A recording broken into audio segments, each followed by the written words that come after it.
حضرات محترم ہمارا درس قرآن قصص القرآن قصص انبیاء کا ایک خوبصورت سلسلہ درس و تدریس کا جاری و ساری ہے۔ گزشتہ دو درسوں سے میں نے آپ کی خدمت میں جد الانبیاء حضرت سیدنا ابراہیم علیہ السلام کی ہسٹری پیش کی۔ آج انشاءاللہ آپ کی خدمت میں بایوگرافی آف حضرت سیدنا لوط علیہ السلام پیش کی جائے گی، کیونکہ حضرت لوط علیہ السلام یہ اللہ کے برگزیدہ نبی تھے، اور آپ رشتے میں حضرت ابراہیم علیہ السلام کے سگے بھتیجے، آپ کے بھائی کے بیٹے تھے۔ اور جیسے ہی حضرت ابراہیم علیہ السلام نے اعلان نبوت فرمایا، آپ پر ایمان لانے والوں میں سب سے پہلے، ویسے تو تھے ہی وہ صاحب فطرت حضرت لوط علیہ السلام بھی، جس طرح حضرت ابراہیم علیہ السلام کے والد تھے، تو جیسے ہی ان کے علم میں آیا کہ حضرت ابراہیم علیہ السلام اللہ کے نبی ہیں، تو آپ اسی وقت ان پر ایمان لے۔ حالانکہ ابراہیم علیہ السلام اس وقت جو ہے وہ اتنی عمر نہیں تھی زیادہ، تو آپ ان پر ایمان لے آئے۔ پھر حضرت ابراہیم علیہ السلام کا حضرت لوط علیہ السلام سے بڑا ایک محبت کا رشتہ تھا۔ بچپن سے آپ نے ان کو اگٹھے رہے ہیں، آپ نے ان کو پالا ہے، اور چونکہ یہ آپ کے بھتیجے تھے، اور بھتیجا بیٹے کی طرح ہوتا ہے، تو جس طرح بیٹوں کی پرورش ہوتی ہے، اس طرح حضرت ابراہیم علیہ السلام نے حضرت لوط علیہ السلام کی پرورش کی، اور یہ ہر لمحہ انہوں نے کوئی لمحہ اچھا دوسرا ان کے ساتھ حضرت ابراہیم علیہ السلام کا جو خاص لگاؤ تھا، جو خاص شفقت تھی، ایک تو یہ بہت ہی ظاہر ہے یہ وہ خاندان تھا کہ جس خاندان سے اللہ تعالیٰ نے انبیاء کی نسل چلائی ہے۔ پھر یہ وہ خاندان تھا کہ جس خاندان میں نسل در نسل جو ہے وہ نور محمدی ان کی پیشانیوں میں چلا آ رہا تھا۔ تو ظاہر یہ وہ سراپا تھا کہ جس کا انتخاب قدرت خداوندی کی طرف سے ہوا تھا۔ ابراہیم علیہ السلام کے چہرے میں چہرہ آدم علیہ السلام اور چہرہ مصطفیٰ نظر آتا تھا۔ اسی طریقے سے ابراہیم علیہ السلام کے جو بیٹے حضرت اسماعیل علیہ السلام پیدا ہوئے، تو آپ کے بارے میں لکھا کہ جب ابراہیم علیہ السلام کی پیشانی سے نور محمدی حضرت اسماعیل علیہ السلام کی پیشانی میں منتقل ہوا، علماء اور محدثین نے لکھا ہے کہ حضرت اسماعیل علیہ السلام کا چہرہ بالکل شبیہ مصطفیٰ تھا، نبی پاک کے چہرے کے مشابہ تھا۔ اسی طریقے سے حضرت ابراہیم علیہ السلام کے ہاں اولاد نہیں تھی، 75 سال تک آپ کے ہاں اولاد پیدا نہیں ہوئی۔ 75 سال کے بعد اللہ تعالیٰ نے پھر حضرت سارہ نے آپ سے کہا کہ آپ دوسری شادی کریں، اور آپ کی شادی حضرت حاجرہ سے ہوئی، اور حضرت حاجرہ کے بطن سے اللہ تعالیٰ نے آپ کو کیا عطا فرمایا؟ حضرت اسماعیل علیہ السلام عطا فرمائے۔ اب 75 سال تک آپ کے یہاں بیٹا نہیں تھا، اولاد نہیں تھی، تو آپ کی ساری شفقتیں، ساری محبتیں حضرت لوط علیہ السلام کی طرف، کیونکہ بیٹا نہیں تھا تو ان کو آپ نے اپنا بیٹا بنایا ہوا تھا۔ حضرت لوط علیہ السلام کو کیا بنایا ہوا تھا؟ اپنا بیٹا آپ نے بنایا ہوا تھا، اور وہ ہمیشہ جو ہے وہ ہر وقت آپ کے ساتھ رہے۔ ایک بات یہ، دوسرا ایک بات اور، میں کل کے درس میں چونکہ ٹائم نہیں ہوتا تو اس میں میری کوشش ہوتی ہے کہ شارٹ نکل جائیں، تو ایک جو جس نے اللہ کے نبی کی ہسٹری آپ کے سامنے پیش کی جائے، تو کم از کم اس کا ایک جو مین جو پوائنٹ ہے وہ آپ کے ذہن میں آ جائے۔ اس میں ایک چیز اور ذہن میں رکھیے گا کہ حضرت سیدنا ابراہیم علیہ السلام نے حضرت لوط علیہ السلام کو بالکل اپنے بیٹے کی طرح پالا۔ پھر سب سے پہلے حضرت ابراہیم علیہ السلام پر جو ہے وہ حضرت سارہ کے بعد ایمان لانے والے جو ہے نا وہ حضرت لوط علیہ السلام تھے، وہ آپ پر ایمان بھی لا چکے تھے۔ پھر جب آپ نے ہجرت کی تو ہجرت میں بھی آپ کے ساتھ رہے۔ پھر آپ اندازہ لگائیں کہ نمرود جو بادشاہ تھا، اس کو اللہ نے پوری روئے زمین کی بادشاہت عطا فرمائی تھی، وہ سپر پاور تھا۔ سب کچھ ہونے کے باوجود اس وقت تک نمرود کی جو حکومت تھی، اس کی جو سپر پاوری تھی، وہ زوال کا شکار نہیں ہوئی جب تک حضرت ابراہیم علیہ السلام کے قدم اس زمین پر رہے۔ جب تک حالانکہ انہوں نے کیا کیا ظلم ابراہیم علیہ السلام کے ساتھ نہیں کیا. 40 روز تک آگ کو جلائے رکھا, 50 دن تک آپ کو آگ کے الاؤ کے اندر رکھا, آپ 50 دن تک آگ کے اندر رہے. بعض روایات کے مطابق 50 دن تک اور بعض کے مطابق 40 دن تک آپ آگ کے اندر رہے, اور آگ آپ کے اوپر اللہ نے گلزار کر دی. اور وہ نمرود اپنے محل کی چھت سے ہو کر دیکھتا تھا, اور وہ جب مظاہر وہ دیکھتا کہ آگ کے اندر نور ہی نور ہے, اور جنتی قالین پیچھے ہیں, ابراہیم علیہ السلام اس میں بیٹھے ہوئے ہیں, خدا کا ذکر کر رہے ہیں, فرشتے آ رہے ہیں, آپ کے سامنے لائن لگا کر بیٹھے ہیں, اللہ کی تسبیح ہو رہی ہے.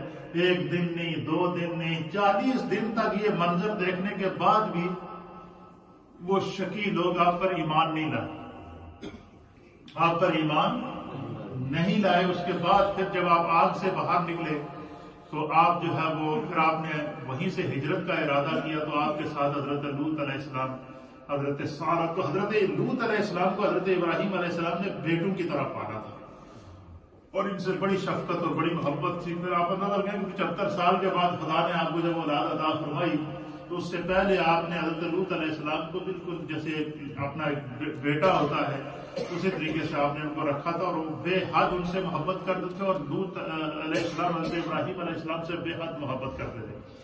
تو اب جیسے ہی حضرت ابراہیم علیہ السلام اور حضرت لوط علیہ السلام, حضرت سارہ اور حضرت ابراہیم علیہ السلام کی والدہ, یہ جب وہاں سے آگ سے ابراہیم علیہ السلام نکلے, اور یہاں سے پھر یہ جب انہوں نے ہجرت شروع کی, آپ کے ساتھ مال مویشی تھی, بکریاں تھیں. اچھا, بکریوں کا بہت بڑا ریوڑ تھا حضرت ابراہیم علیہ السلام کے پاس, اور ایک بکریوں کا بہت بڑا ریوڑ تھا جو حضرت لوط علیہ السلام کے پاس. تو یہ بھی علماء نے لکھا کہ اللہ کے ہر نبی نے یہ بکریاں چرائی ہیں, یہ اللہ نے کوئی خاص اس کے اندر جانا ایک بڑی حکمت رکھی ہے. تو آپ سفر شروع کر دیا فلسطین کی طرف. حضرت ابراہیم علیہ السلام کا مسکن فلسطین تھا, مصر کی جانب آپ روانہ ہوئے, فلسطین کی طرف روانہ ہوئے. اب وہاں پر ایک مقام تھا, اور یہ شرق اردن کے قریب جب پہنچے نا, اردن کی مشرق کی جانب, وہاں پر ایک مقام ہے جس میں مقام کا نام ہے مقام صدوم. یہ مقام صدوم یہ اردن کے اندر ہے. اور اس مقام پر جب پہنچے تو اللہ تعالیٰ کی جانب سے حضرت ابراہیم علیہ السلام اللہ کے نبی تھے, آپ کو القاء ہوا, اور آپ نے حضرت لوط علیہ السلام سے کہا کہ آپ اس مقام پر ٹھہریں گے, یہ آپ کا مسکن ہے.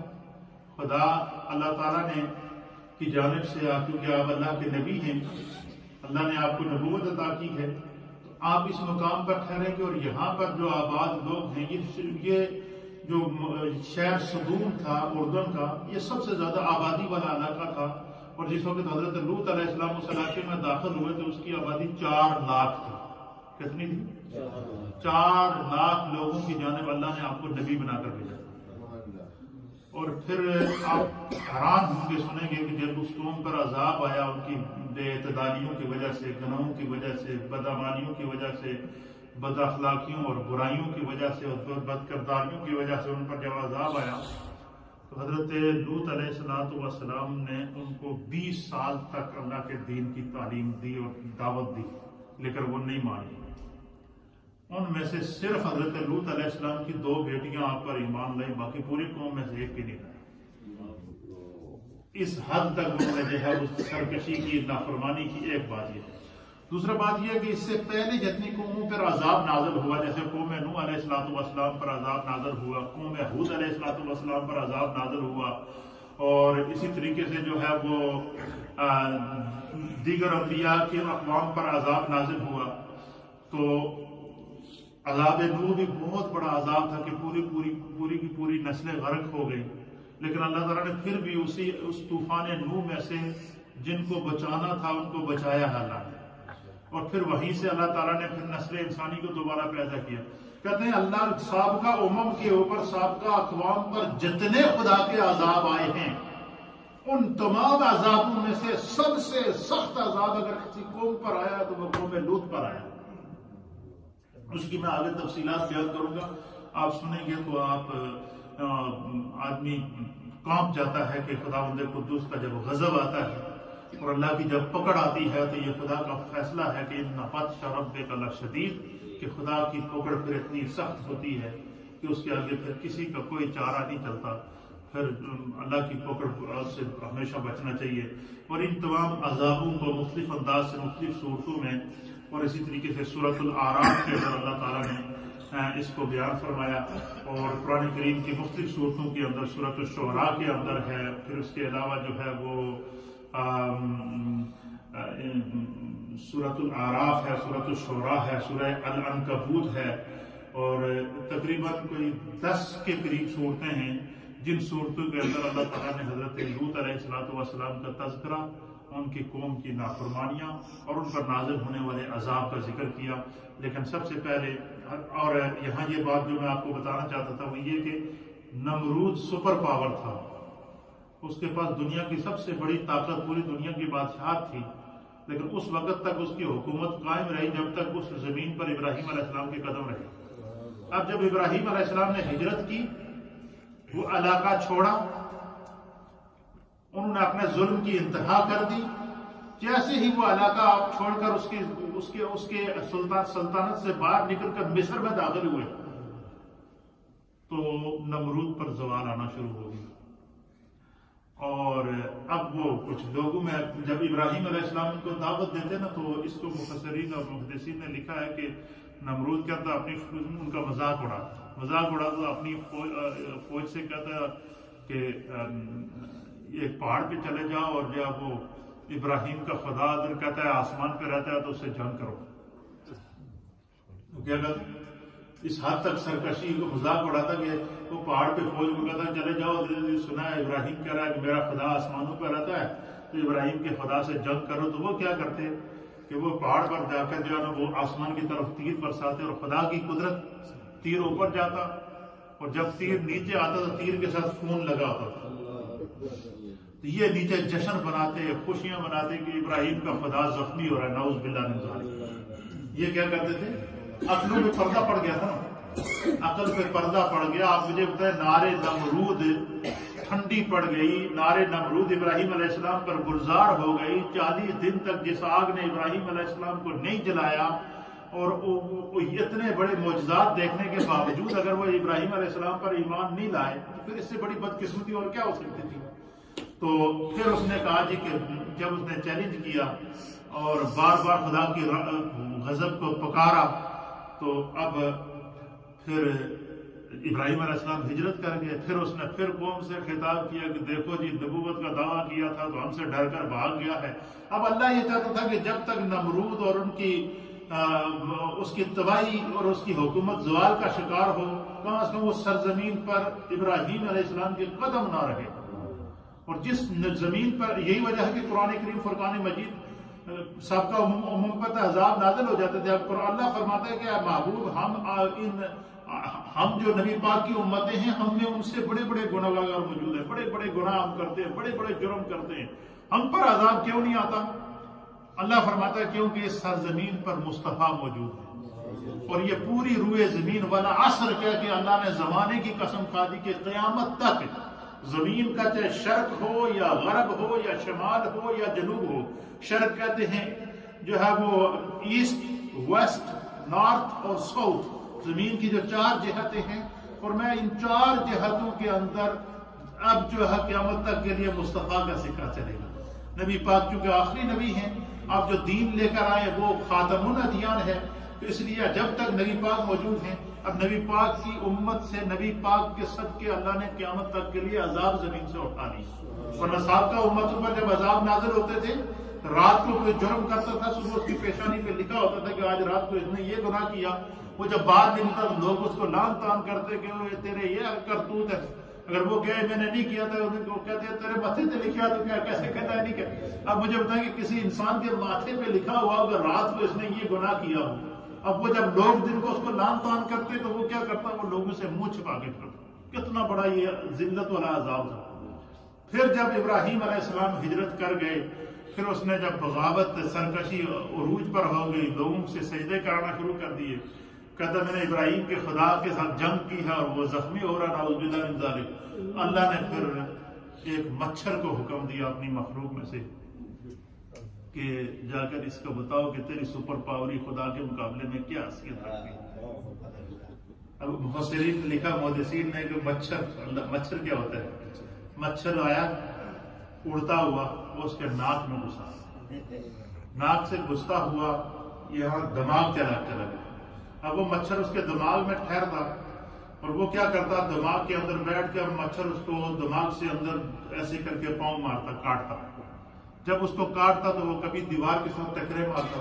جو اس کے وہ لوگ جن کو وہ کہتا تھا کہ مجھے سجدہ کرو، جن کو کہتا تھا کہ انا ربکم الاعلی، میں تمہارا سب سے بڑا رب ہوں، اور جن لوگوں کو کہتا تھا کہ مجھے سجدہ کرو، تو وہ لوگ جو ہے وہ پھر ان کو کہتا ہے کہ میرے سر میں جوتے مارو۔ اچھا، جو اس کے سر میں جتنے زیادہ جوتے مارتا، جب اس کے سر میں جوتے پڑتے تو وہ مچھر اندر خاموش بیٹھ جاتا تو اس کو سکون ملتا۔ اچھا، جس کے جوتے سے زیادہ سکون ملتا تو اس کو زیادہ انعام دیتا، کہتا تیرے جوتے سے مجھے سکون۔ یہ دیکھیں خدا کا عذاب دیکھیے اور خدا کی پکڑ دیکھیے کہ اللہ کی جب پکڑ آتی ہے تو کیسا ہے۔ یہ دنیا کا سب سے بڑا عامر مطلق تھا، دنیا کا سب سے بڑا سپر پاور تھا اس دور کا، اور خدا نے اس سپر پاور کی موت کس کے ہاتھ کی؟ ایک مچھر کے ذریعے۔ پھر وہ مار مار کے لوگوں نے اس کو جوتے مار مار کے، پھر حتیٰ کہ اس کا دماغ پھٹ گیا، سر پھٹ گیا، پھر وہ دیکھتے ہی دیکھتے تباہ ہو گیا، ہلاک ہو گیا، قوم ہلاک ہو گئی، تباہی اور زوال کا شکار ہو گئی، قحط پڑ گئے۔ پھر ابراہیم علیہ السلام کی تلاش شروع کی کہ کاش وہ واپس اس زمین پر قدم رکھیں۔ تو ابراہیم علیہ السلام جب وہاں سے ہجرت کر کے نکلے، ایک بات اور یہ بھی یاد رکھیے گا، یہ بھی سمجھنے کی ہے، کیوں بات سے بات نکلتی ہے، بسا اوقات بہت لمبا درس ہوتا ہے تو ہر بات بندہ بیان نہیں کر سکتا، بعد میں کچھ باتیں بڑی جو اس میں بھی بڑی سمجھنے کی بات۔ جب حضرت ابراہیم علیہ السلام کو آگ میں ڈالا گیا نا، اس وقت آپ کی عمر مبارک 16 سال تھی۔ سوچنے کی بات ہے، ہمارے جتنے بھی ینگسٹر اس بات کو سن رہے ہیں وہ ذرا تصور میں جائیں نا، 16 سال کا بچہ خدا کی طرف سے آزمائش آ رہی ہے کہ آگ میں کود پڑا۔ 16 سال کیا عمر ہوتی ہے بچے کی، مجھے بتائیں۔ 16 سال کی عمر ہے کہ رب راضی ہوگا۔ آج میں جبریل علیہ السلام اگر کہہ رہے ہیں کہ ابراہیم تیری کوئی حاجت ہو تو بتا، زمین اور آسمان کے فرشتے کانپ رہے ہیں، تجھے آگ میں ڈالا جا رہا ہے۔ بارش کا فرشتہ آ کر کہہ رہا ہے کہ ابراہیم علیہ السلام آپ صرف حکم فرما دے، ہم میں بارش برسا دوں گا، اس لیے آگ ایک لمحے میں بجھ جائے گی۔ لیکن آپ نے فرمایا میرا رب مجھے دیکھ رہا ہے۔ اب 16 سال کا بچہ کہہ رہا ہے میرا رب، مجھے اپنے رب پر کتنا ایمان ہے۔ یہ ہے ایمان کی کیفیت، یہ ہے اپنے رب سے عشق، اور یہ وہ عشق الہی تھا جو حضرت ابراہیم علیہ السلام نے عشق اللہ تعالیٰ کے عشق کے اندر اور فنا فی اللہ کی جس منزل کو حضرت ابراہیم علیہ السلام نے طے کیا، تاریخ انسانیت میں اس کی مثال نہیں ملے گی۔ یہی وجہ ہے کہ جب حضرت ابراہیم علیہ السلام نے اللہ کی بارگاہ میں دعا کی کہ بار الہ میں 2 دعائیں کرتا ہوں، ایک یہ کہ تو اس کعبے کا وارث پیدا فرما جو قیامت تک اس کعبے کی حفاظت کرے، تو اللہ تعالیٰ نے نبی پاک صلی اللہ علیہ وسلم کو پیدا فرمایا اور قیامت تک خانہ کعبہ نبی پاک کی حفاظت میں رہے گا۔ اور دوسری دعا آپ نے کیا کی کہ یا اللہ میں تو اس دنیا سے چلا جاؤں گا لیکن میری آنے والی نسلوں کی زبان پر میرا ذکر جاری کر دو۔ یہ دعا حضرت ابراہیم علیہ السلام نے کی کہ میری آنے والی نسلوں کی زبان پر میرا ذکر جاری کر دے۔ تو نبی پاک صلی اللہ تعالیٰ علیہ وسلم نے فرمایا کہ جب بھی نماز پڑھو تو نماز میں درود ابراہیمی پڑھو۔ کیوں؟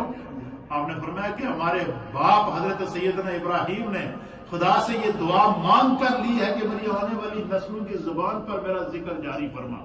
اس لیے علماء اور محدثین نے لکھا کہ جس شخص کو کوئی بہت بڑی مشکل ہو اور وہ چاہے کہ اس کی وہ مشکل حل ہو یا بہت بڑی آزمائش میں ہو وہ شخص، اور اگر آپ چاہیں کہ آپ کی وہ آزمائش چلے، فرمایا کہ آدمی کو 101 مرتبہ درود ابراہیمی پڑھنا چاہیے، اور اس نیت سے پڑھے کہ اللہ تعالیٰ نے ابراہیم علیہ السلام پر بھی مشکلات لائی تھی، آزمائشیں لائی تھی، کبھی اولاد کو قربان کر رہے ہیں، کبھی اپنے آپ کو قربان کر رہے ہیں، طرح طرح کی آزمائشوں سے آپ کو گزرنا پڑا، پھر خدا نے آپ کو ہر طرح سے نجات عطا فرمائی اور اپنا خلیل بنایا ہے۔ تو فرمایا کہ اگر کوئی بندہ چاہے کہ اس کو بڑی سے بڑی مشکل حل ہو تو وہ کم از کم 100 مرتبہ درود ابراہیمی پڑھے۔ کیوں؟ اس درود ابراہیمی کو خدا نے پسند کیا ہے، مصطفیٰ نے پسند کیا ہے، اور اس ذکر ابراہیمی کو حضرت ابراہیم علیہ السلام نے خدا سے مانگ کر لیا۔ اور کمال کی بات حضرت ابراہیم علیہ السلام کی اس دعا کی مقبولیت کا یہ عالم دیکھیں، آج دنیا میں کتنا مسلمان ہے، 1.5 ارب سے زائد مسلمان اس وقت روئے زمین کے اوپر موجود ہیں. ہر روز 5 نمازیں ہوتی ہیں. 1.5 ارب سے زائد لوگ ہر روز نماز میں درود ابراہیمی پڑھ کے ابراہیم علیہ السلام کا ذکر کرتے ہیں یا نہیں کرتے؟ کوئی بندہ ہم میں سے ایسا نہیں ہے جو نماز پڑھے اور ابراہیم علیہ السلام کا ذکر نہ کرے. یہ حضرت ابراہیم علیہ السلام نے خدا سے مانگ کے دعا لی تھی کہ اللہ میری آنے والی نسلیں ان کی زبان پر میرا ذکر جاری کر. یہ بڑی اہم اور مزے کی اور محبت کی بات تھی جو آپ کو میں نے بتانی تھی. اللہ تعالیٰ اس کو سمجھنے کی توفیق عطا فرمائے. اس سے محبت انبیاء اور تازہ ہوئی. حضرت لوط علیہ السلام کا جو اسم گرامی تھا یہ لوط تھا. کیا تھا؟ قرآن کریم فرقان مجید کے اندر اللہ تعالیٰ نے مختلف مقامات پر آپ کا نام سورہ العنکبوت کی آیت نمبر 26 کے اندر بھی اللہ تعالیٰ نے آپ کا نام لے کر آپ کو یاد کیا ہے. سورۃ الاعراف کی آیت نمبر 18 سے لے کر 81 اور 80 آیت نمبر 80 اور 81 کے اندر 80 نمبر آیت کے اندر بھی اللہ تعالیٰ نے آپ کا نام لے کر آپ کو یاد فرمایا ہے. اسی طرح سورۃ الاعراف کے اندر سورۃ الشعراء کے اندر مختلف مقامات پر خدا بند قدوس نے آپ کو لوط کہہ کر پکارا ہے. اور آپ کا نام نامی اس میں گرامی بعض روایات کے مطابق آپ کا یہ نام لوط حضرت ابراہیم علیہ السلام نے رکھا تھا. کیا رکھا تھا؟ حضرت ابراہیم علیہ السلام. کیونکہ آپ کے حضرت لوط علیہ السلام حضرت ابراہیم علیہ السلام کے سگے بھتیجے تھے. آپ کے بھائی کے بیٹے تھے اور آپ کے بھتیجے تھے. اور آپ کا جو نسب ہے وہ اس طرح ہے کہ آپ کے جو والد کا نام ہاران تھا. ہاران یہ حضرت ابراہیم علیہ السلام کے بھائی تھے. یہ ان کے بیٹے تھے. آپ کا نام تھا لوط بن ہاران بن تارخ بن ناخور بن ساروخ بن ارغو بن فالغ بن عابر بن صالح بن قینان بن ارفشد بن سام بن نوح علیہ السلام. آپ حضرت نوح علیہ السلام کی اولاد میں سے تھے. اور 9 واسطوں کے بعد آپ کا سلسلہ نسب جا کر نوح علیہ السلام سے ملتا ہے. اور 19 واسطوں کے بعد آپ کا سلسلہ نسب جا کر ڈائریکٹ حضرت آدم علیہ السلام تک. حضرت لوط علیہ السلام کیا تھے؟ حضرت سیدنا ابراہیم علیہ السلام کے بھتیجے تھے. آپ کا نام لوط رکھنے کی مختلف وجوہات علماء اور محدثین نے لکھی ہیں. کہتے ہیں کہ آپ کو لوط اس لیے کہا جاتا ہے کیونکہ آپ کا قلب انور حضرت ابراہیم علیہ السلام کے ساتھ ہر وقت معلق رہتا تھا. آپ کا دل اٹکا رہتا تھا ابراہیم علیہ السلام کی محبت میں. اور آپ یہ چاہتے ہی نہیں تھے کہ کوئی ایک لمحہ ایسا گزرے کہ میری آنکھوں سے ابراہیم علیہ السلام اوجھل ہو جائے. اتنا ابراہیم علیہ السلام سے پیار کرتے تھے. اور پھر ایسی محبت تھی. آپ مجھے بتائیں 75 سال تک اللہ نے آپ کو بیٹا نہیں دیا. تو 75 سال تک آپ نے لوط علیہ السلام کو ہی اپنا بیٹا بنائے رکھا. ان کو پالا بھی آپ نے, پرورش بھی آپ نے کی, نام بھی آپ نے رکھا, ہمیشہ اپنے ساتھ آپ کو رکھا. تو یہ ایک بڑا ایک عجیب و غریب آپ کے ساتھ تعلق تھا کہ کہتے ہیں کہ لوط کہتے ہیں کہ جس کا دل دوسرے کے ساتھ اپنے محبت کرنے والے کے ساتھ معلق ہو, لٹکا ہوا ہو. آپ کا دل حضرت ابراہیم علیہ السلام کے ساتھ معلق رہتا تھا, لٹکا رہتا تھا. آپ کا دل ہر وقت حضرت ابراہیم علیہ السلام کے ساتھ لگا رہتا تھا. حضرت خلیل اللہ علیہ السلام بھی آپ کو شدت سے چاہتے تھے. اور علامہ آلوسی رحمۃ اللہ علیہ نے, سید محمد محمود آلوسی رحمۃ اللہ علیہ نے تفسیر روح المعانی کے اندر آپ لکھتے ہیں کہ آپ کا جو اسم ہے یہ عجمی ہے اور یہ غیر مشتق ہے, کیونکہ عجمی زبان اور عربی زبان سے مشتق نہیں ہو سکتی. یہ عجمی زبان کا جو لفظ ہے لوط. اور پھر کہتے ہیں کہ حضرت لوط علیہ السلام کو جب ہجرت کے بعد اردن کے ایک سائے مقام صدوم کے اوپر جب آپ کو چھوڑا گیا تو آپ نے پھر وہاں پر رہنے والے لوگوں کو اللہ کے دین کی تعلیم دی. اللہ کی طرف سے حکم ہوا کہ آپ ان کو دین کی تعلیم دیں اور ان کو اللہ کی وحدانیت. سارے مشرک لوگ تھے اور بت پرست تھے, بڑے سنگ دل قسم کے لوگ تھے. تو آپ کو جب انہوں نے دعوت دی تو انہوں نے آپ کا مذاق اڑایا, آپ کو تنگ کیا. پھر آپ ان کو دعوت دیتے رہے. 1 سال گزر گیا, 2 سال گزر گئے, 20 سال گزر گئے. پھر اس دوران ان کے بڑے بڑے باغات ہوتے تھے, کھجوروں کے باغات تھے, مختلف پھولوں اور پھلوں کے باغات تھے. ان باغات کے اندر وہ لوگ کام کرتے تھے. تو ایک دن جب جیسے شیطان کو پتہ چلا کہ اس ایریے کے اندر لوط علیہ السلام آ گئے اور یہ ان کو اب اللہ کی توحید کی دعوت دیں گے, اس شیطان نے کیا کیا کہ شیطان نے ان کے اندر ایک بری عادت ڈالی قوم لوط کے اندر، اور بری عادت یہ ڈالی کہ شیطان ان کے پاس ایک حسین و جمیل خوبصورت لڑکے کی صورت میں آیا اور ان لوگوں سے کہا کہ تم ایسا کرو کہ میرے ساتھ بدفعلی کرو، اور جو بندہ اس طرح اغلام بازی کرے گا، بدفعلی کرے گا، جس کو آج کے دور میں گے کہتے ہیں اور لیزبین کہتے ہیں، اور یہ سب سے پہلے یہ کام جو شیطان نے ان قوم لوط کے اندر ڈالی یہ عادت، پھر یہ عادت ان کے اندر اتنی صلاحیت کر گئی کہ انہوں نے خداوند قدوس کا جو قانون تھا اس قانون کو توڑ دیا، اور کیونکہ وہ جو شہر سدوم تھا وہ چونکہ بہت بڑا شہر تھا، دوسرے شہروں سے قافلے وہاں تجارت کے لیے آتے تھے، اور جو بھی قافلہ وہاں تجارت کے لیے آتا تو وہ لوگ کیا کرتے، ان لوگوں کو لوٹنے کے بعد ان کے ساتھ جو ہے وہ بدفعلی کرتے اور ان کی عزتوں کو پامال کرتے۔ حضرت لوط علیہ السلام ان کو ڈراتے رہے لیکن وہ نہ مانے، بڑی ایک عجیب کیفیت ہو گئی۔ پھر وہاں دو قبیلوں کے درمیان جنگ ہو گئی، جب جنگ ہو گئی تو ان میں سے ایک نے حضرت لوط علیہ السلام کو قید کر لیا۔ جب قید کر لیا لوط علیہ السلام کو تو یہ خبر حضرت ابراہیم علیہ السلام پر پہنچی۔ ابراہیم علیہ السلام فلسطین میں تھے، یہ اردن کے اندر تھے لوط علیہ السلام۔ تو جب ان کو پتہ چلا کہ دو بادشاہوں کے درمیان جنگ ہوئی اور ایک بادشاہ نے جو ہے حضرت لوط علیہ السلام کو قید کر لیا ہے اور زنجیروں کے ساتھ باندھ کے رکھا ہوا ہے، حضرت ابراہیم علیہ السلام پھر فلسطین سے مصر کا ایک مقام تھا، وہاں سے آپ نے 318 بندوں کا ایک قافلہ لے کر پھر آ کر اس بادشاہ سے جنگ کر کے حضرت لوط علیہ السلام کو آزاد کرایا۔ کہتے روئے زمین پر یہ پہلی جنگ تھی جو اللہ کے دین کی خاطر، اللہ کے ایک نبی کو آزاد کرانے کے لیے حضرت ابراہیم علیہ السلام نے لڑی۔ تو وہ جنگ کی، حضرت ابراہیم علیہ السلام کو اللہ نے فتح عطا فرمائی، حضرت لوط کو آپ نے آزاد کرایا، پھر آپ وہاں ان کو تعلیم دیتے رہے۔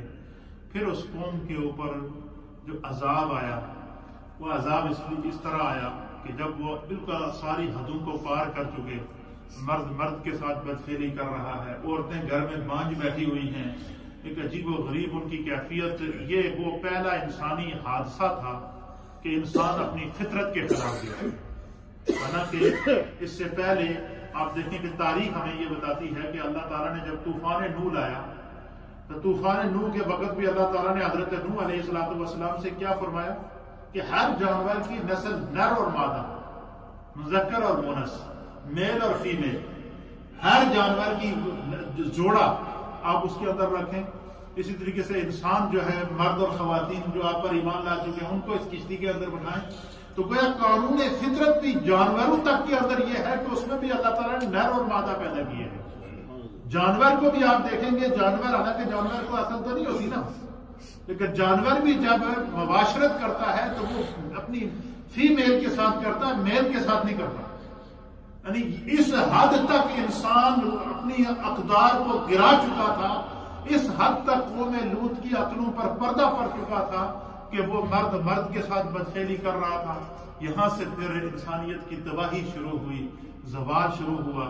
پھر اللہ تعالیٰ نے فرشتے بھیجے اور وہ فرشتے انسانی شکل میں آئے۔ کل میں نے حضرت ابراہیم علیہ السلام کے درس میں آپ کو بتایا تھا کہ ابراہیم علیہ السلام کی یہ عادت مبارک ہوتی تھی کہ وہ دور دور سے مہمانوں کو تلاش کر کے کیا کرتے تھے، آپ ایک جنگل میں گزر رہے تھے تو آپ نے دیکھا کہ کوئی نئے نوجوان ہیں، بڑے خوبصورت قسم کے نوجوان اور ایسی شکل و شواذ کے نوجوان ان کی پوری قوم کے اندر نہیں ہے، تو آپ ان کو دیکھ کر بڑے خوش ہوئے۔ حضرت ابراہیم علیہ السلام کو نیا بندہ ملتا تو کہتے کہ وہ مسافر ہے، آپ نے ان سے ملنے کے بعد ان سے کہا بسم اللہ، آؤ میرے ساتھ میرے گھر چلو۔ اچھا، وہ فرشتے تھے جو انسانی شکل میں تھے، آپ ان کو گھر لے کر آئے۔ حضرت ابراہیم علیہ السلام نے کہا جی کہ پتہ نہیں یہ مسافر ہیں، کہاں سے آئے ہیں، دور سے سفر کر کے آئے ہیں، تو ان کے لیے کھانا تیار کیا جائے۔ حضرت سارہ سے کہا کہ کیونکہ یہ جو مہمان ہیں یہ مجھے اتنے ان کا رہن سہن، ان کے لباس، ان کا نورانی چہرے اور ان کی شرافت یہ بتا رہی ہے کہ لوگ بڑے کوئی خاندانی لوگ ہیں، یہ کوئی خاندانی لوگ ہیں، تو ان کی ذرا اچھی سی دعوت کرنا۔ تو آپ نے فرمایا کہ ایسا کر دو کہ میں بچڑا ذبح کرتا ہوں اور اپنے ہاتھ سے ذبح کروں گا اور ان کو گوشت بنا کے، ٹکے بنا کے، کباب بنا کے ان کی اچھی ضیافت کروں گا۔ ابراہیم علیہ السلام نے کیا کیا جی کہ ان کو گھر بنایا، گھر بٹھایا، انسانی شکل میں فرشتے، ابھی تک انہوں نے نہیں بتایا کہ ہم فرشتے ہیں۔ تو آپ نے بچڑا ذبح کیا، بچڑا ذبح کرنے کے بعد کھانا تیار ہوا، کھانا تیار کرنے کے بعد دسترخوان لگایا گیا، دسترخوان لگانے کے بعد حضرت ابراہیم علیہ السلام نے ان سے کہا جی بیٹھیں، بیٹھ گیا دسترخوان۔ آپ انہوں نے کہا جی آپ کھانا کھائیں، انہوں نے کہا جی آپ کھانا تو نہیں کھاتے۔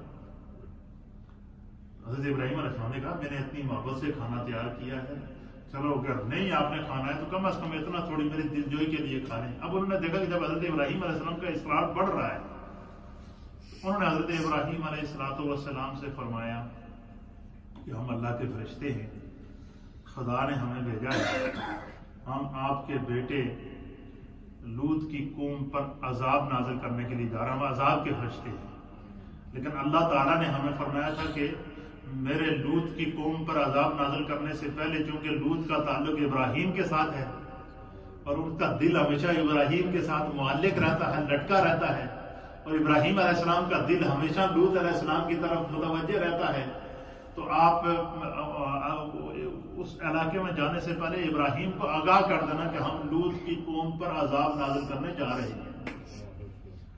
تو انہوں نے جب یہ کہا تو حضرت ابراہیم علیہ السلام نے کہا تو وہاں تو لوط رہتے ہیں، لوط کا کیا ہوگا؟ تو انہوں نے ان سے فرمایا کہ لوط کو اللہ تعالیٰ بچائے گا اور لوط واپس آپ کے پاس آئیں گے۔ تو یہ آپ فرشتوں نے باقاعدہ ابراہیم علیہ السلام کو بتا دیا کہ آپ جا رہے ہیں، ہم عذاب کے فرشتے ہیں، خدا کی طرف سے آئے، انسانی شکل میں ہیں، تاکہ کوئی آپ کو بتا سکے کہ ہم جو ہے وہ قوم لوط پر عذاب نازل کرنے کے لیے جا رہے ہیں۔ اب وہ فرشتے ابراہیم علیہ السلام سے مل کر جب حضرت لوط علیہ السلام کی طرف گئے تو آپ جب وہ فرشتے جیسے ہی وہ داخل ہوئے نا اس ایریے کے اندر، تو ان کی یہ عادت ہوتی تھی کہ جب کوئی نیا بندہ دیکھتے اسے لوٹتے، اس کے ساتھ جو بدتمیزی کرتے، اس کے ساتھ بدفعلی کرتے۔ قوم لوط سرکشی کی حدوں کو پہنچ چکی تھی۔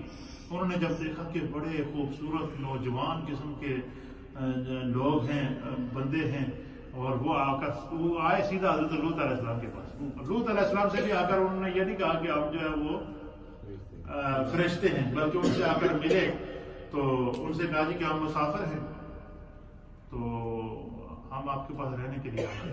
تو قرآن اس منظر کو بیان کرتا ہے کہ حضرت لوط علیہ السلام نے جب انہیں دیکھا تو آپ پریشان ہو گئے، آپ پریشان ہو گئے۔ آپ نے ان سے کہا جی کہ تم اگر یہاں سے جا سکتے ہو تو چلے جاؤ، میری قوم بہت ہی سرکش ہو چکی ہے، انہوں نے خدا کی حدوں کو پامال کر دیا ہے، یہ مہمانوں کے ساتھ بے حرمتی کرتے ہیں، میں نہیں چاہتا کہ جو ہے وہ میرے کسی مہمان کے ساتھ یہ ہو۔ تم نے کہا جی کہ ہم نے جب جانا ہوا چلے جائیں گے، تو اگر آپ ہمیں ایک جگہ دے دیں گے تو ہم آپ کے گھر پہ رک جائیں گے، تو آپ نے گھر رک جائیں گے۔ اب حضرت لوط علیہ السلام کی جو بیوی تھی نا، ایک حضرت لوط علیہ السلام کی بیوی عذاب کی زد میں آئی ہے، اور ایک حضرت نوح علیہ السلام کی بیوی عذاب کی زد میں آئی ہے۔ حضرت لوط قرآن نے بیان کیا کہ حضرت نوح کی بیوی نے اور حضرت لوط کی بیوی نے خیانت کی ہے۔ خیانت کیا کی ہے کہ حضرت لوط علیہ السلام کی بیوی ان سرکش لوگوں کے ساتھ ملی ہوئی تھی اور ان سے یہ کہتی تھی کہ جب بھی ہمارے گھر میں کوئی مہمان آئے گا تو میں گھر میں آگ جلاؤں گی اور گھر سے دھواں نکلے گا، تو آپ سمجھ لینا گھر میں کوئی مہمان آیا ہے، پھر اس مہمان پہ آپ لوگوں نے کیا کرنا، حملہ کرنا ہے اس کی۔ تو حضرت لوط علیہ السلام کی بیوی نے جا کر وہاں کے لوگوں کو بتایا کہ اس طرح بڑے خوبصورت قسم کے نوجوان لڑکے ہیں جو حضرت لوط کے پاس آئے ہیں اور وہ ہمارے گھر میں ٹھہرے ہوئے ہیں۔ تو انہوں نے کیا کیا جی کہ حضرت لوط علیہ السلام کے گھر پر حملہ کر دیا، رات کا وقت تھا، حملہ کر دیا اور کہا کہ یہ جو مہمان تمہارے ہیں ان کو ہمارے حوالے کرو، ہم جو ہے وہ ان سے اپنی خواہش پوری کرنا چاہتے ہیں، ہم جو ہے وہ انہوں نے حضرت لوط علیہ السلام نے ان کو کہا کہ بھائی یہ مہمان ہیں۔ انہوں نے پھر یہ بھی ان کو آفر کی کہ بھائی میری 2 بیٹیاں ہیں، میں تمہیں ان کے ساتھ نکاح کرا دیتا ہوں، لیکن میرے مہمانوں کو ساتھ مت چھوڑو۔ اب لوط علیہ السلام نے یہاں تک ان کو آفر کیا، انہوں نے کہا جی نہیں آپ چھوڑو ورنہ ہم تم پر حملہ کریں گے۔ جب حد تک مکان کے چھت پہ چڑھ گئے، دروازے پر آ گئے، مکان کو گھیراؤ کر لیا، تو حضرت لوط علیہ السلام بڑے پریشان ہوئے۔ تو پھر فرشتوں میں سے ایک جو فرشتہ تھا وہ فوراً اپنی حیت میں ظاہر ہوا، اور وہ حضرت جبریل تھے۔ حضرت جبریل نے حضرت لوط علیہ السلام سے کہا کہ آپ کو پریشان ہونے کی ضرورت نہیں ہے، ہم اپنی حفاظت خود کرتے ہیں، ہم خدا کے فرشتے ہیں، ہم ان پر عذاب نازل کرنے آئے ہیں، اور آپ بے شک دروازہ کھول دیں.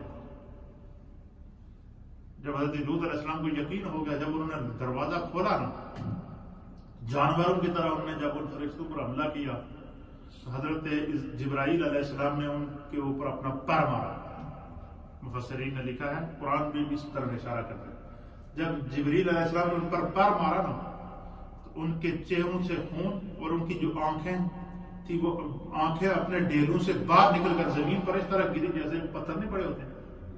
آنکھیں نکل گئی، زبان نکل گئی، منہ سے خون نکلنا شروع ہو گیا اور بڑے خون آلود ہو کر وہاں سے بھاگے اور بھاگتے. اور پھر انہوں نے بعض جگہ شور کرنا شروع کر دی کہ لوط نے اپنے گھر میں جن رکھے ہوئے ہیں، جنوں نے ہم پہ حملہ کیا ہے یا جادوگر رکھے ہوئے، اس طرح کے مختلف انہوں نے جو ہے وہ کیا.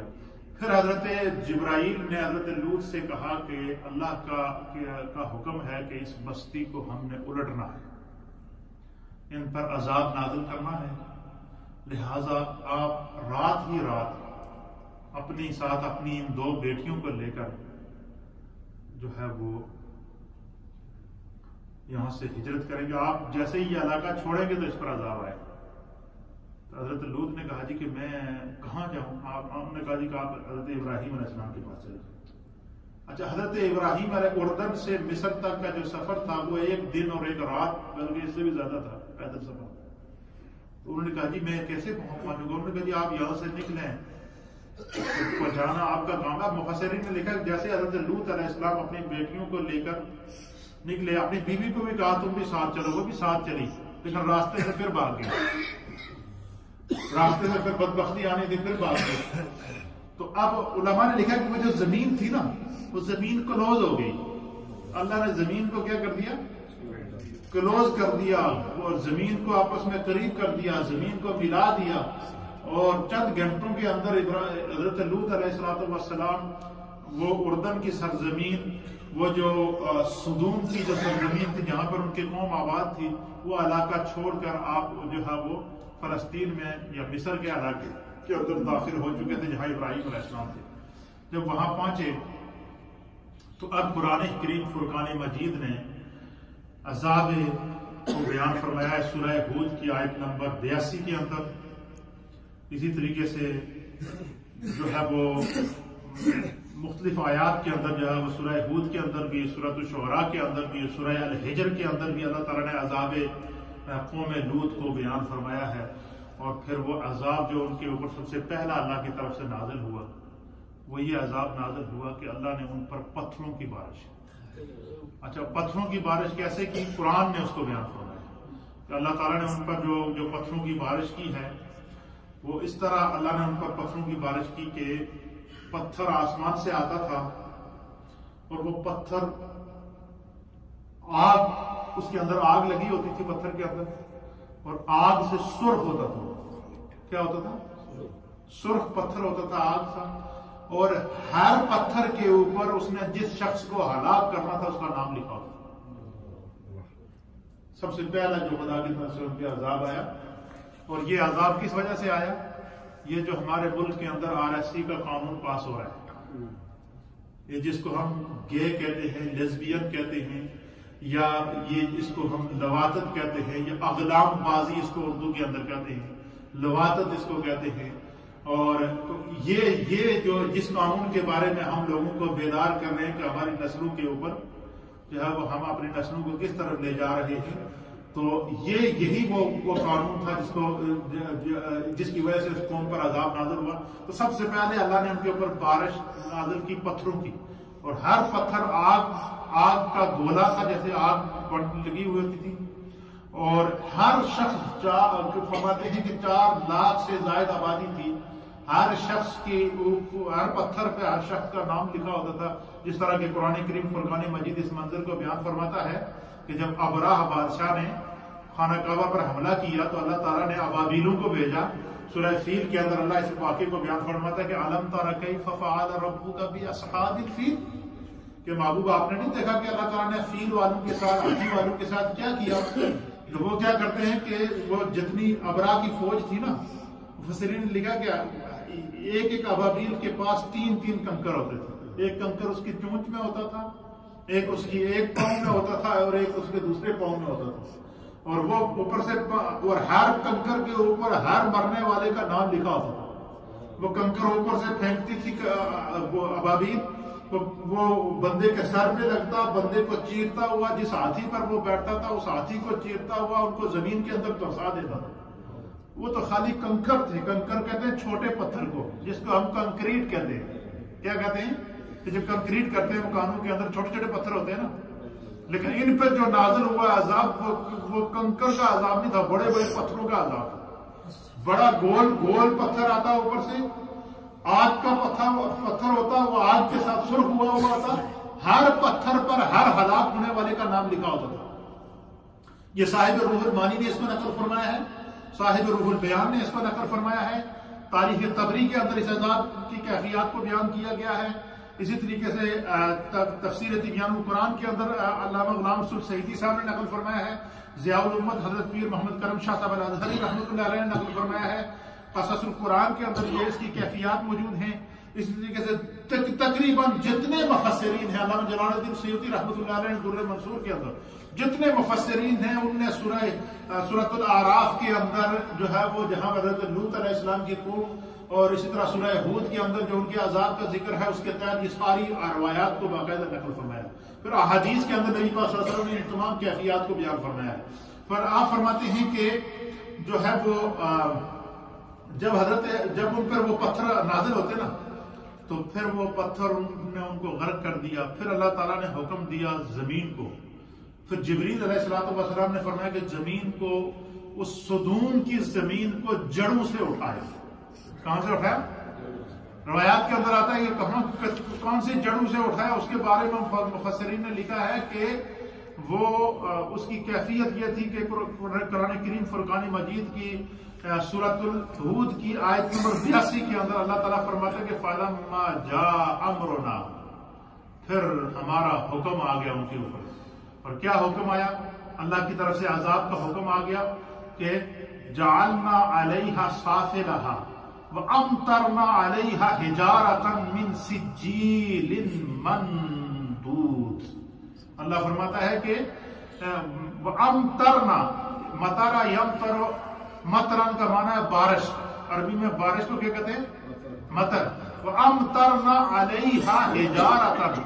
قرآن بیان کرتا ہے سورہ ہود کی آیت نمبر 82 کے اندر کہ اللہ تعالیٰ نے ان پر پتھروں کی بارش نازل فرمائی. حجارتاً پتھر کو کہتے ہیں، حجر کس کو کہتے ہیں؟ پتھر کو کہتے ہیں. تو اللہ بیان فرماتا ہے اس کی کیفیت کو کہ وَأَمْطَرْنَا عَلَيْهَا حِجَارَةً مِّن سِجِّيلٍ مَّنضُودٍ. فرمایا کہ اللہ تعالیٰ نے اس پوری بستی کے اوپر اور ان تمام لوگوں کے اوپر آگ کے پتھر برسا. سجیل جہنم کی آگ کو کہتے ہیں. سجیل کون سی آگ ہے؟ جہنم کی آگ کو کہتے ہیں. کہ اس جہنم کی آگ کے پتھر جو ہے وہ اللہ تعالیٰ نے جہنم کی آگ میں جلتے ہوئے پتھر وہ ان کے اوپر برسائے.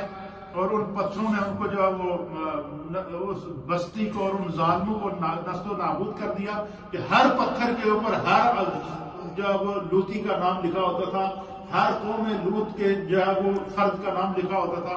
پھر اللہ تعالیٰ نے ان کو جو ہے وہ جب وہ ان پہ پتھر برس گئے پھر فرمایا کہ پھر جبریل علیہ السلام نے اپنا پر مار کر اس زمین کو، سدوم کی جو زمین تھی جس کے اوپر وہ قوم آباد تھی، اس زمین کو جڑوں سے اٹھایا. اور جڑوں سے کہاں سے اٹھایا اس کے بارے میں علامہ صاحب سید محمد محمود آلوسی رحمۃ اللہ علیہ، صاحب روح المانی، آپ نقل فرماتے ہیں اور صاحب تفسیر مظہری نے بھی اس کو نقل فرمایا ہے. آپ فرماتے ہیں کہ جب جبریل علیہ السلام نے اس زمین کو، سدوم کی زمین کو جڑوں سے اٹھایا تو وہ 7 زمینیں نیچے سے اٹھایا. کیا کر دیا؟ 7 زمینیں نیچے سے اٹھایا. اور جب 7 زمینیں نیچے سے وہ زمین پوری جبریل کے پیروں کے اوپر آ گئی نا تو وہ لوگ اس کے اوپر ہوا میں ایسے اڑ رہے تھے. تو پھر اس زمین سے 7 زمینیں، جب زمین ختم ہو گئی، یعنی جہاں سے زمین شروع ہوتی ہے وہاں سے جبرائیل علیہ السلام نے اس سدوم کی زمین کو اٹھایا تو پھر پانی اوپر آ گیا. پھر آج وہاں اس بستی کے اندر وہاں آبادی نہیں ہے، وہاں سمندر ہے. یہ جو اردن کا سمندر ہے، اردن میں آپ جائیں جو وہاں پر جو سمندر ہے، وہ سمندر کے اندر باقاعدہ جو بحر السمود اس کو کہتے ہیں، اس علاقے میں اب وہ زمین نہیں ہے، وہ سمندر ہے. پھر وہ جڑ سے اکھاڑ کر اس زمین کو اوپر لے گئے اور اس کے اوپر جو مفسرین نے لکھا ہے حدیث کے اندر نبی پاک نے فرمایا کہ جب جبریل علیہ السلام نے سدوم کی زمین کو اٹھایا ان سرکشوں کی، تو جب وہ زمین آسمان کے پاس گئی نا، آسمان دنیا تک اس کو اٹھا کے دے گا. کہاں تک؟ پہلے آسمان تک. آسمان دنیا، پہلے آسمان کو آسمان دنیا کر دے. آسمان دنیا تک جب وہ زمین جبریل اٹھا کر اوپر لے گئے تو اس کی زمین کے اوپر جو کتے اور جو مرغے تھے ان کی چیخوں کی آوازیں آسمان دنیا کے فرشتوں نے سنی.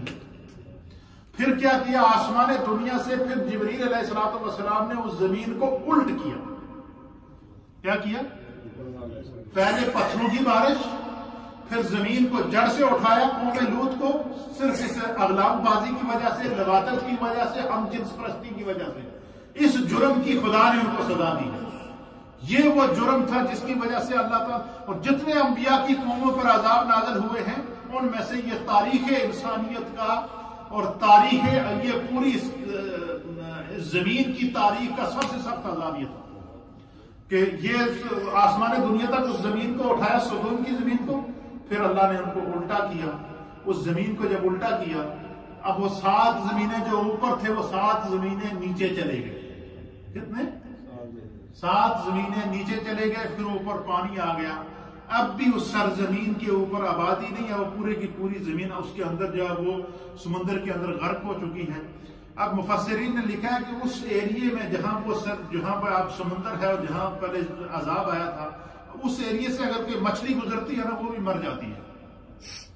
یعنی اتنی اس عذاب کی حدت، اس عذاب کے اثرات آج بھی وہاں پر موجود ہیں. یہی وجہ ہے کہ نبی پاک صلی اللہ علیہ وسلم جب آپ ایک سفر میں تھے، آپ جب مقام ہجر سے گزرے، اس مقام سے کہ جس مقام پر صالح علیہ السلام کی اونٹنی کی کونچیں کاٹی گئی تھی، اور صالح علیہ السلام کی اونٹنی جس کنویں سے پانی پیتی تھی، اور اس کے ساتھ جو اور اس مقام ہجر سے آپ گزرے تو وہاں پر جو وہ صحابہ نے پڑاؤ کیا. صحابہ اکرام نے وہاں کنویں سے پانی لے کر آٹا گوندا تو حضور علیہ السلام نے فرمایا کہ جلدی جلدی اس بستی سے اٹھو اور یہ جو تم نے آٹا گوندا ہے اس آٹے کو بھی یہاں پھینک دو. حضور نے فرمایا کہ اس جگہ نہیں بیٹھو، یہ وہ جگہ ہے جہاں پر حضرت صالح علیہ السلام کی قوم پر اللہ نے عذاب نازل کیا تھا. پر زمین کا یہ وہ حصہ ہے یہاں سے استغفار کرتے ہوئے گزرو. حضور نے صحابہ کو کیا کہا کہ یہ زمین کا وہ حصہ ہے جہاں پر خدا کا عذاب نازل ہوا ہے، لہذا یہاں سے استغفار کرتے ہوئے گزرو، توبہ کرتے ہوئے گزرو، اور یہ آٹا بھی یہیں چھوڑ دو، یہ پانی بھی یہیں گرا دو اور اس سرزمین سے آگے نکلو، کیونکہ یہاں کا عذاب نازل ہوا تھا حضرت صالح علیہ السلام کی قوم کا مقام ہجر. تو اسی طریقے سے یہ مقام سدوم جو تھا، اس کے اوپر جب اللہ تعالیٰ نے اس پوری قوم کو غرق کیا، اوپر سے نیچے تک اس کو تباہ و برباد کیا، تو یہ انسانیت کے لیے خدا نے اس کو عبرت کا نشان بنا دیا. اب یہ قرآن کے اندر ہم جنس پرستی کو حرام قرار دیا گیا ہے. ہم جنس پرستی کے اوپر اللہ نے روئے زمین کا سب سے سخت عذاب نازل کیا ہے. قرآن کے اندر اس کو مانا ہے، ہمارا دین اس کو مانا کرتا ہے، ہمارا اسلام اس کی اجازت نہیں دیتا.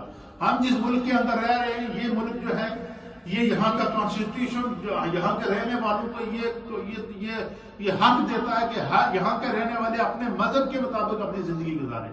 تو اب اگر ہمارے 2-2, 3-3, 4-4 سال کے بچوں کو اسکولوں کے اندر یہ تعلیم دی جائے گی کہ تم ہم جنس پرستی سیکھو، اور ہم جنس پرستی کا عذاب کیا ہے، یہ جو قرآن کا آپ کے یہ حضرت لوط علیہ السلام کی قوم کا یہ عذاب ہے، یہ خدا نے اس کو عبرت کا نشان قیامت تک کے لیے، انسانیت کے لیے، یہ صرف کسی مسلمان کے لیے یا کسی ہندو کے لیے یا کسی یہودی یا کسی کرسچن کے لیے نہیں ہے. یہ ہم جنس پرستی کا جو عذاب ہے، یہ اغلام بازی کا جو عذاب ہے، یہ لواطت کا جو عذاب ہے، یہ روئے زمین کا سب سے سخت عذاب تھا کہ خداوند قدوس نے 7 زمینیں نیچے ان کو گرا دیا. اچھا، یہ بھی ایک مفسرین نے بڑی آپ سنیں گے، آپ حیران ہو جائیں گے.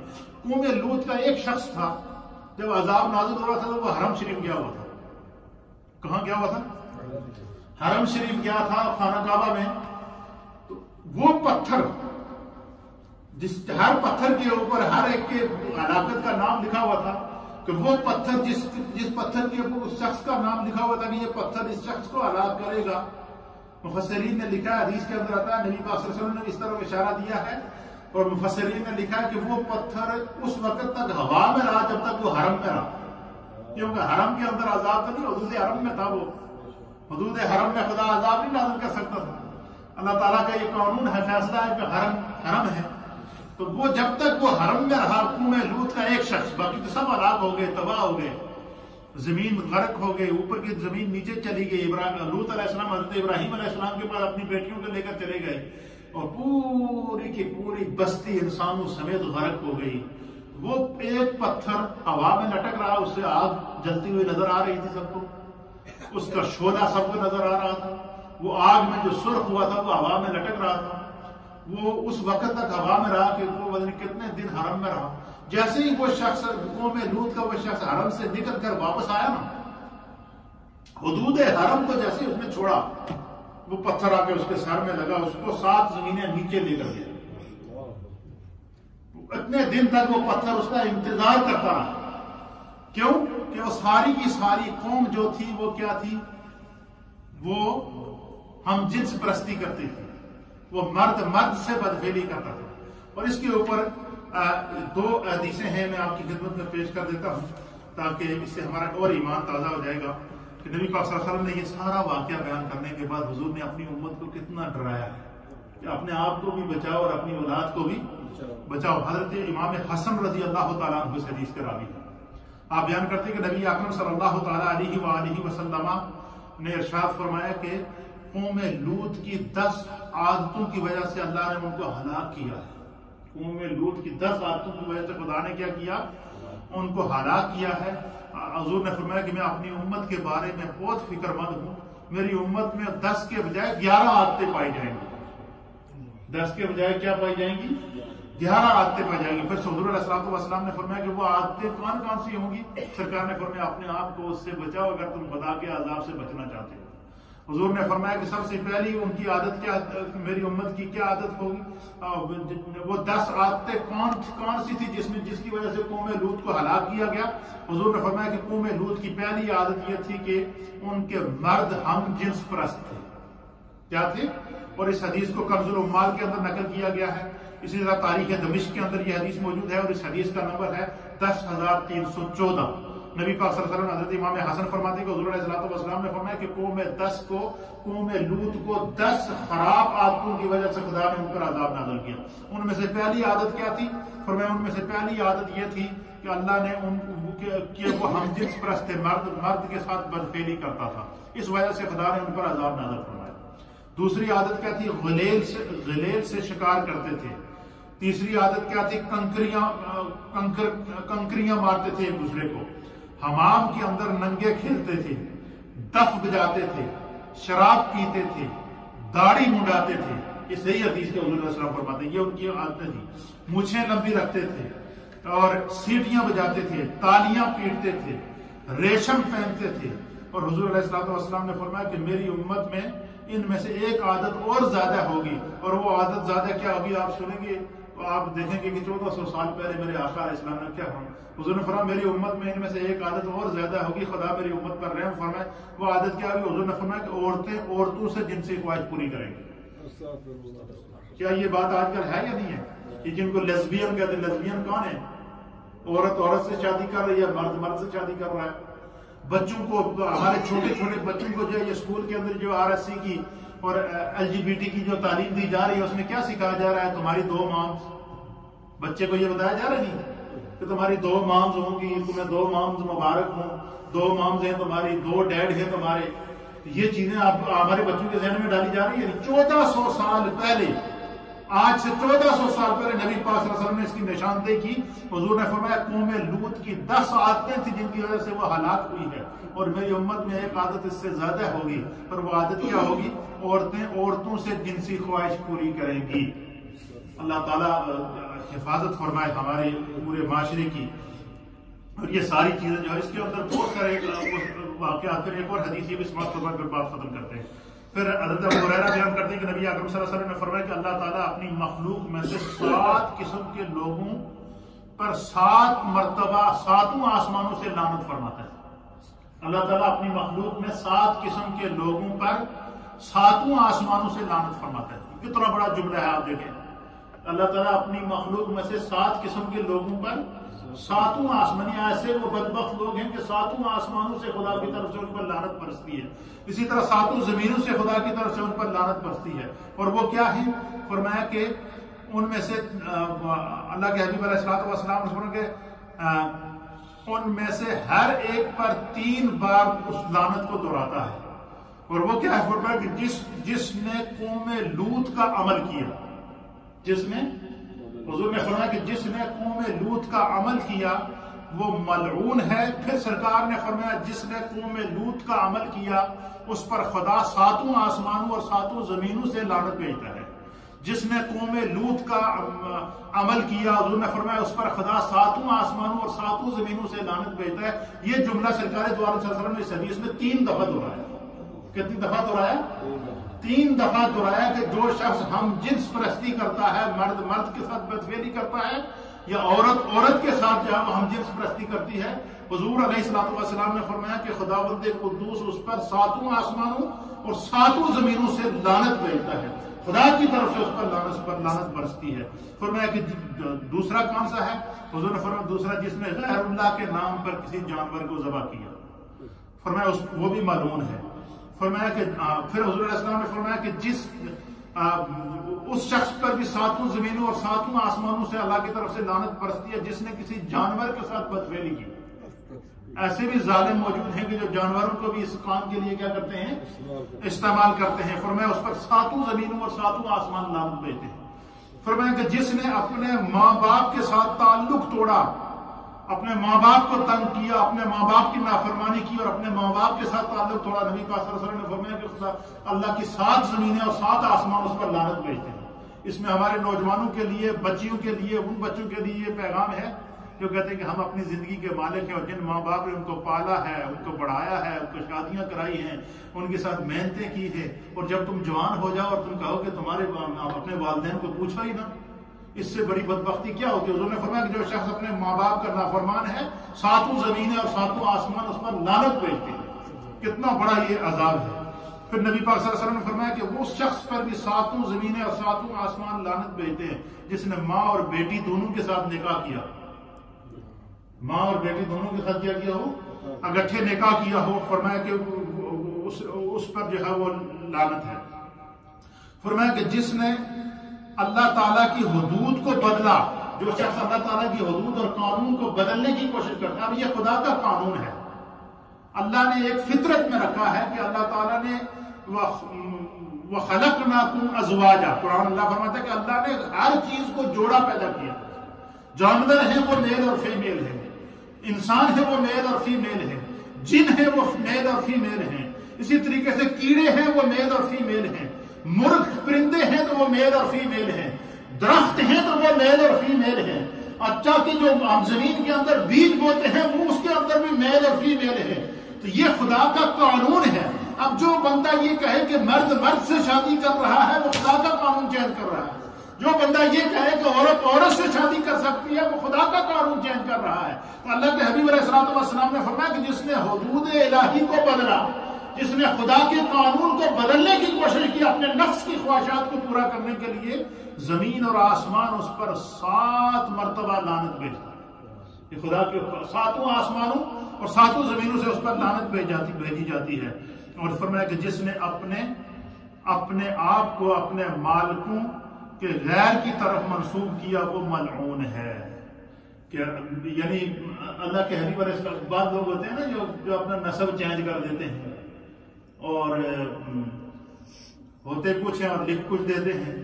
ہمارے ایک استاد تھے، اللہ تعالیٰ ان کو صحت عطا فرمائے، مفتی محمد اطہر نعیمی نام ہے ان کا، کراچی کے اندر ہوتے ہیں، تو وہ ہمیں فرمایا کرتے بڑی 90-92 سال ہو گئے کہتے ہیں کہ میاں یہ بال میں نے دھوپ میں سفید نہیں کیے، میں آپ کو بڑی مزیدار بات ہوں۔ انہوں نے کہا کہ ہم نے تقسیم ہند سے پہلے یہ بھی دیکھا کہ جن لوگوں کے ہاتھوں میں استرے ہوتے تھے، جیسے ہی انہوں نے بارڈر کراس کیا تو وہ سید السادات بن گئے، وہ سید بن گئے، انہوں نے آ کر جھنڈے لگا دیے کہ اسی آل رسول ہیں۔ تو فرمایا کہ جو آدمی اپنا نسب چینج کرتا ہے، اللہ کے حبیب علیہ الصلوۃ والسلام نے فرمایا کہ اس پر 7 زمینوں اور 7 آسمان لعنت بھیجتے ہیں۔ پھر ایک اور یہ حدیث بھی اگر میں سنائی دوں تو بہتر ہے کیونکہ اس موضوع کو میں کلوز کر رہا ہوں۔ حضرت ابو ہریرہ بیان کرتے ہیں نبی اکرم صلی اللہ علیہ وسلم نے فرمایا کہ 4 شخص ایسے ہیں جو اللہ کے غضب میں صبح کرتے ہیں اور اللہ کی ناراضگی میں شام کرتے ہیں. کیا فرمایا سرکار نے کہ 4 شخص ایسے ہیں جو اللہ کے غضب میں صبح کرتے ہیں اور اللہ کی ناراضگی میں کیا کرتے ہیں؟ شام کرتے ہیں. پوچھا گیا یا رسول اللہ وہ کون شخص ہیں؟ تو آپ صلی اللہ علیہ وسلم نے فرمایا کہ وہ مرد جو عورتوں کی مشابہت اختیار کرتے ہیں. وہ مرد جو عورتوں کی مشابہت اختیار کرتے ہیں، فرمایا کہ وہ صبح و شام خدا کی ناراضگی میں کرتے ہیں. اور فرمایا کہ وہ عورتیں جو مردوں کی مشابہت اختیار کرتی ہیں. اور فرمایا کہ وہ لوگ جو جانوروں کے ساتھ بدفعلی کرتے ہیں، وہ لوگ جو مردوں سے اپنی خواہش پوری کرتے ہیں. اللہ کے حبیب علیہ الصلوۃ والسلام نے فرمایا کہ ان لوگوں پر جو ہے وہ خداوند قدوس کی ناراضگی اور اللہ تعالیٰ کی لعنت ہر لمحہ برستی رہتی ہے. تو یہ میں نے اس کی تفصیل اس لیے بیان فرمائی ہے، تھوڑا سا درس لمبا اسی وجہ سے ہوا کہ آپ نے دیکھا یہ جو RSC کے اوپر جو ہمارا ایک المیہ ہے ہمارے قوم کا، وہ المیہ کیا ہے؟ وہ یہی ہے. ہمیں اپنے بچوں کی کیوں فکر ہے کہ قرآن ہمیں یہ بتا رہا ہے کہ ایسی قوموں کو خدا نے تباہ کیا ہے، اللہ نے ایسی قوموں کو ہلاک کیا ہے. 7 زمینیں نیچے وہ چلے گئے ہیں، سمندر کے اندر ان کے اس خشکی سے سمندر نکل آیا، خدا نے ان کو زمین پر رکھنے کے قابل نہیں سمجھا. ان پر اللہ نے آگ کے پتھر برسائے ہیں. خداوند قدوس نے ان کو نشت و نابود کر دیا ہے. صرف ان کا یہ جرم تھا کہ وہ کیا کرتے تھے؟ وہ اغلام بازی کرتے تھے، بدفعلی کرتے تھے، لواطت کرتے تھے. وہ کیا کرتے تھے؟ وہ جو ہے وہ ہم جنس پرستی کرتے تھے. وہ کیا کرتے تھے؟ یہی تو قانون ہے جس کو پاس کیا جا رہا ہے، جو ہمارے بچوں اور ہماری نسلوں کے اندر ڈالا جا رہا ہے. خداوند قدوس ہمیں اس آزمائش سے کسی طریقے سے بری کرے اور ہماری غیب سے مدد فرمائے.